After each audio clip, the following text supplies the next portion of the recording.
పుష్ప 2 సినిమాకి ఇక్కడ అల్లు అర్జున్ ఎక్కడైతే ఓడాడో అక్కడే గెలిచి చూపించాడు. ఆయన సత్తా ఏంటో మళ్ళీ ఇంకొకసారి చాటుకున్న విధంగా ఫ్యాన్స్ మాత్రం అనుకుంటున్నారు. అదేవిధంగా సినిమా రంగాలు కూడా కొంతమంది చెప్తున్నారు.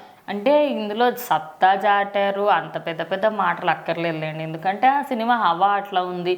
పుష్ప పార్ట్ 1 మంచి సక్సెస్ అయింది. దాని తర్వాత పుష్ప పార్ట్ 2 క్రేజ్ అట్లా ఉండింది. సో ఫస్ట్ డే ఏ థియేటర్ దగ్గర అయితే ఆయన వల్ల ప్రాబ్లం క్రియేట్ అయిందో, సంధ్య థియేటర్ దగ్గర జరిగిన ఘటనకి ఆయన జైలు వరకు కూడా వెళ్ళాల్సిన పరిస్థితులు వచ్చాయి. దాని తర్వాత మొన్న 17th ఎప్పుడైతే ఆ సినిమా రీలోడెడ్ వర్షన్ ఇంకో 20 minutes యాడ్ చేశారు. ఆ 20 minutesలో ఏదైతే కొన్ని లాస్ట్ అంటే పెళ్లి సీన్స్ తర్వాత వచ్చే కొన్ని సీన్స్ కానివ్వండి, మధ్యలో కొన్ని సీన్స్ యాడ్ చేశారు. అవన్నీ కలుపుకుంటే సో అంటే ఆ 20 minutes ముందే యాడ్ చేసి ఉంటే ఇంకా వర్త్ ఉండేదేమో, సినిమా ఇంకా హైప్ వచ్చేదేమో అనుకున్నారు. కానీ అరే ఎక్కడో ఒక పాయింట్ మిస్ అయిందే అన్న అదైతే ఉండిపోయినా అది మొత్తం క్లారిఫై చేస్తారు. సో ఏ పుష్ప థియేటర్లో అయితే చాలా మంది ఆయన రావడం వల్ల ఆమె చనిపోయిందని చెప్పేసి అన్ని మాటలు అదే థియేటర్లో సంధ్య థియేటర్లోనే మొన్న 17th రీలోడెడ్ అయినప్పుడు హౌస్ఫుల్ అయిపోయి, ఎన్ని షోస్ ఉంటే అన్ని షోస్ హౌస్ఫుల్ అయిపోయి, అదే కాకుండా సినిమా ఫస్ట్ డే ఎంతైతే మంది ఫ్యాన్స్ వచ్చారో మళ్ళీ రీలోడెడ్ వర్షన్ కూడా అంతే మంది ఫ్యాన్స్ వచ్చి చూడడం అనేది నిజంగా ఒక విధంగా మంచి అంటే ఆయనకి తగ్గట్టుగా ఆయన సినిమాకి ఇవ్వాల్సిన హ్యూజ్ రెస్పాన్స్ అయితే వచ్చింది.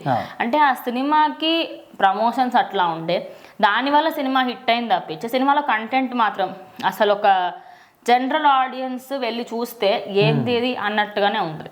సో ఆ కంటెంట్ పరంగా సినిమాని హిట్ చేశారా లేకపోతే ఆ పుష్పరాజ్ క్యారెక్టర్కి అడాప్ట్ అయిపోయి చేశారా అనేది అంతా పక్కన పెడితే అల్లు అర్జున్ మాత్రం మంచి హిట్. అది ఎట్లా అంటే ఒప్పుకోవాల్సిన విషయం, ఏది ఎంత కాదనుకున్నా కూడా ఒక తెలుగు ఇండస్ట్రీ నుంచి వచ్చిన ఒక వ్యక్తి అటు పాన్ ఇండియా లెవెల్లో అరే తెలుగుడు సత్తా ఇదిరా అని చెప్పేసి బాలీవుడ్ల సినిమాలు కూడా తలదన్నే విధంగా ఉంది అంటే ఖచ్చితంగా అది క్రెడిట్ మాత్రం పుష్ప 2కే. అంటే ఇప్పుడు ఇదంతా కూడా సినిమా హిట్ అయింది ఓకే, కానీ ఇక్కడ అందరు దేన్ని పాయింట్అవుట్ చేస్తున్నారంటే ఇప్పటి వరకు గేమ్ చేంజర్ సినిమా ఉండేది మనకు సంక్రాంతికి వచ్చింది January 10th. So game changer సినిమాని తీసేసి మరి పుష్ప 2ని రీలోడెడ్ వర్షన్ వేసారని దాన్ని ముందుకు తీసుకొచ్చి ఫ్యాన్స్ అందరూ ఇప్పుడు దాని గురించి మాట్లాడుతున్నారు. ఇప్పుడు ఒకటి ఏమైపోయిందంటే గేమ్ చేంజర్ని ఎంత మీరు కాదనుకున్నా కూడా ఇప్పుడు ఓటీటీలో వచ్చిన తర్వాత నేను నిజంగా వెయిట్ చేస్తున్నా ఎప్పుడెప్పుడు ఓటీటీకి వస్తుంది.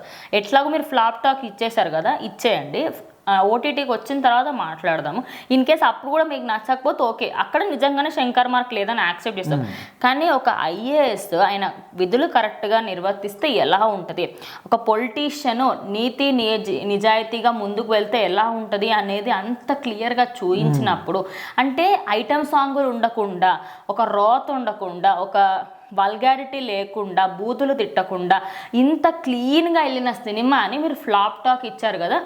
అంటే తెలుగు ఆడియన్స్ కొన్ని సార్లు నాకు ఒక్కొక్కసారి అనిపిస్తుంది ఎందుకు ఇంత దారుణంగా దిగజారిపోతారు. అంటే మేబీ సినిమాలు నచ్చవా లేకపోతే మీకు కంటెంట్ నచ్చదా?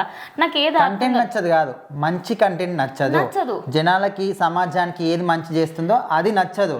మీకు ఏది పోయినా రొమాంటిక్ సీన్స్ కావాలి, బోల్డ్ సీన్స్ కావాలి, లేకపోతే ఏదన్నా మనకు సమాజానికి చెడు చేస్తుంది కదా, వాళ్ళ పిల్లలు నాశనం అయిపోయేది అలాంటివి కావాలి. సో ఇలాంటి కథలు వచ్చినప్పుడు ఇంకా ఎంకరేజ్ చేస్తారు. సో చారిత్రాత్మక అంటే హిస్టారిక్ మూవీస్ ఉంటాయి కదా, వాటిల్లో నాకు ఒకటి అంటే అది హారర్ అని చెప్పలేం, కొంచెం thriller movie Tumbbad movie flop అయిందని నాకు చాలా లేట్గా తెలిసింది. యాక్చువల్లీ నాకు వెరీ లేట్గా తెలిసింది. సో అట్లా చాలా మూవీస్కి పాజిటివ్ అండ్ నెగిటివ్ చాలా ఉంటాయి.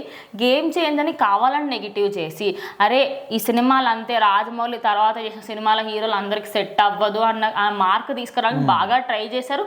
వాళ్ళు దాంట్లో సక్సెస్ అయ్యారు. ఎందుకంటే రామ్ చరణ్కి పిఆర్ టీం ఏం లేదు, అసలు పిఆర్ టీమే లేదు, పిఆర్ టీం ఏమీ లేదు, మొత్తంకి టీమే లేదు. మరి ఆయన ఎంతైతే సత్తాతో ఆయన వచ్చారు బాక్స్ ఆఫీస్ దగ్గరికి 50% షేర్ అండి ఇప్పటి వరకు, అది బెటర్ మార్కే.